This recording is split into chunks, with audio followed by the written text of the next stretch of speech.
Salam alaikum, soyez les bienvenus. Donc, je suis très heureux de vous accompagner encore une fois. Et aujourd'hui, on va enchaîner avec une pathologie qui est à la fois fréquente et grave aux urgences. C'est le pneumothorax. Donc je commence par Simon pardon. Quelle est la définition du pneumothorax et qui sont les types? Donc déjà, le pneumothorax, c'est une urgence médicale qui peut mettre en jeu le pronostic vital par deux mécanismes, soit par détresse respiratoire, c'est le pneumothorax suffocant, soit par détresse hémodynamique, c'est la composante gazeuse qui va comprimer les cavités thoraciques. Donc il se définit par la présence d'air entre les deux feuillets pariétales et viscérales de la plèvre. Donc, il y a plusieurs types. C'est intéressant de différencier les différents types de pneumothorax car le pronostic il est différent. On distingue les pneumothorax spontanés, les pneumothorax traumatiques par arme à feu ou arme blanche, les pneumothorax iatrogènes par exemple lors de la mise d'une voie centrale et le pneumothorax cataminial qui se voit lors des endométrioses qui se définit par la présence de cellules endométriales dans la plèvre et qui se manifeste par un pneumothorax à chaque menstruation. Donc pour le pneumothorax spontané, il est intéressant de différencier entre pneumothorax spontané qui survient sur un poumon malade et celui qui survient sur un poumon qui est sain. Donc déjà, la récidive n'est pas la même. Le pneumothorax sur un poumon sain, la récidive elle peut arriver jusqu'à 30%, la première récidive peut arriver jusqu'à 30%, mais pour le pneumothorax sur un poumon qui est malade, la récidive peut se voir dans 50%. Donc, le pneumothorax spontané primitif se voit surtout sur un terrain particulier. C'est le sujet longiligne tabagique du sexe masculin qui présente un syndrome marfanoïde. Pour le pneumothorax spontané secondaire se voit sur un poumon malade, c'est le cas de l'asthme, de la bronchopneumopathie chronique obstructive, des pathologies qui augmentent la pression pleurale. Tout à fait. Donc j'enchaîne avec quelle est la famille de pathologie et quels sont les éléments à rechercher à l'interrogatoire? Alors, je vais enchaîner ce qui est limoné. Alors, trois types de pneumothorax. Pneumothorax traumatique, pneumothorax spontané et le pneumothorax iatrogène. Alors, pour le pneumothorax traumatique, la physiopathologie elle est claire. C'est par arme blanche, etc.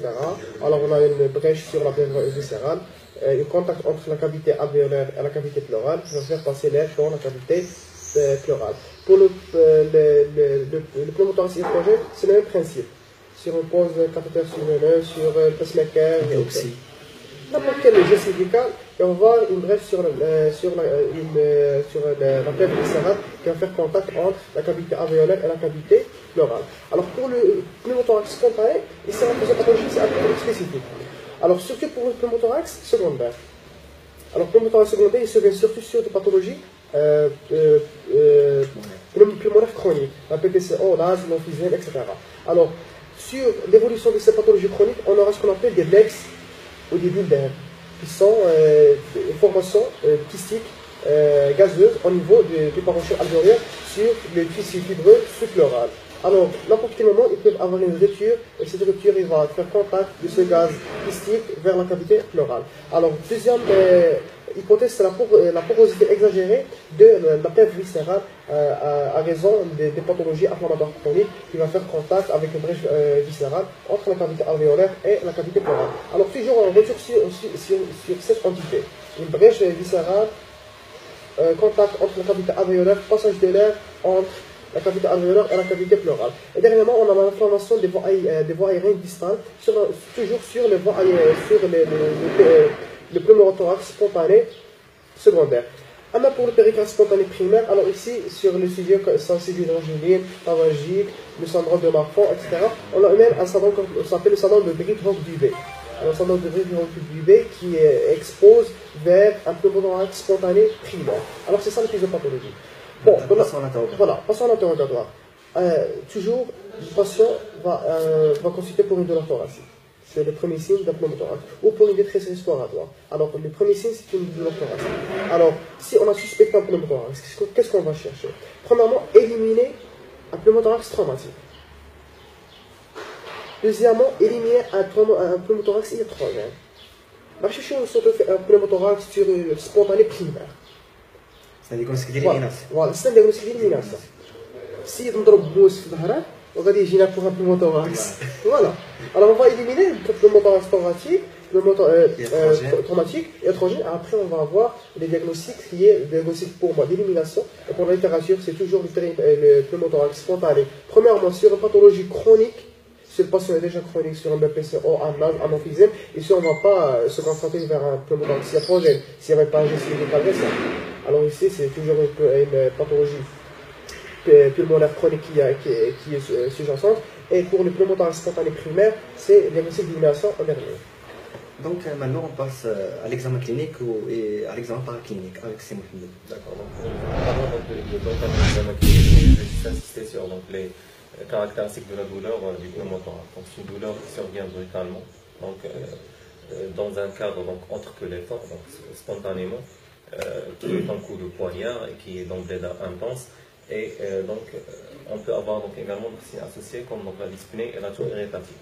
Donc, pour l'examen clinique, on commence toujours, donc, comme on l'a dit, et comme donc, on le répète, c'est la stabilité du patient. Donc, on prend les constantes du patient, donc la fréquence cardiaque, la fréquence respiratoire, la température, donc à la recherche d'une instabilité du patient.